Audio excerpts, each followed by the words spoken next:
തമിഴ്നാട്ടിൽ വിജയുടെ നേതൃത്വത്തിലുള്ള ടി.വി.കെ സർക്കാർ അധികാരമേറ്റതിന് പിന്നാലെ 717 മദ്യശാലകൾ അടച്ചുപൂട്ടാൻ ഉത്തരവിട്ടതിൽ ഏറെയും മധുരൈ മേഖലയിൽ 281 മദ്യശാലകളാണ് അടച്ചുപൂട്ടുക. സ്കൂളുകൾ, ആരാധനാലയങ്ങൾ, ജനസാന്ദ്രതയേറിയ മേഖലകൾ എന്നിവയുടെ 500 മീറ്റർ ചുറ്റളവിൽ സ്ഥിതി ചെയ്യുന്ന ടാസ്മാക്കിന്റെ മദ്യശാലകളാണ് അടച്ചുപൂട്ടുന്നത്. അധികാരമേറ്റതിന് പിന്നാലെയാണ് മുഖ്യമന്ത്രി വിജയ് മദ്യശാലകൾ അടച്ചുപൂട്ടാൻ ഉത്തരവിട്ടത്.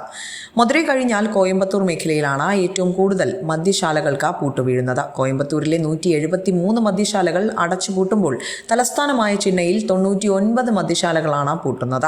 തൃച്ചി മേഖലയിൽ 84ഉം സേലം മേഖലയിൽ 80 മദ്യശാലകൾക്ക് കൂടി പൂട്ടുവീഴും. മധുരൈ മേഖലയിലെ തൂത്തുക്കുടിയിലാണ് ഏറ്റവും കൂടുതൽ മദ്യശാലകൾ അടച്ചുപൂട്ടുന്നത്. കൂടാതെ തിരുനെൽവേലിയിൽ 33ഉം വിരുദനഗറിൽ 37ഉം രാമനാഥപുരത്ത് 29 മദ്യശാലകൾക്ക് പൂട്ടുവീഴും. ചെന്നൈയിലെ 99 മദ്യശാലകളിൽ 18 നോർത്ത് ചെന്നൈയിലും 15 സെൻട്രൽ ചെന്നൈയിലും 14 സൗത്ത് ചെന്നൈയിലുമാണ് സ്ഥിതി ചെയ്യുന്നത്. തമിഴ്നാട് സർക്കാരിന്റെ കീഴിലുള്ള തമിഴ്നാട് സ്റ്റേറ്റ് മാർക്കറ്റിംഗ് കോർപ്പറേഷൻ അഥവാ ടാസ്മാക് സംസ്ഥാനത്തുടനീളം 4765 മദ്യശാലകളാണ് നടത്തുന്നത്. സർക്കാർ നടത്തിയ സർവേ പ്രകാരം 276 മദ്യശാലകൾ ആരാധനാലയങ്ങളുടെ സമീപത്താണ് സ്ഥിതി ചെയ്യുന്നത്. 186 വിദ്യാഭ്യാസ സ്ഥാപനങ്ങൾക്ക് സമീപത്തും 255 ബസ് സ്റ്റാൻഡുകൾക്ക് സമീപത്തുമാണ് സ്ഥിതി ചെയ്യുന്നത്. ജനങ്ങളുടെ അടക്കം ആശങ്ക പരിഗണിച്ചുകൊണ്ടാണ് ടി.വി.കെ സർക്കാർ ഈ ഒരു സുപ്രധാന നീക്കം നടത്തിയിരിക്കുന്നത്.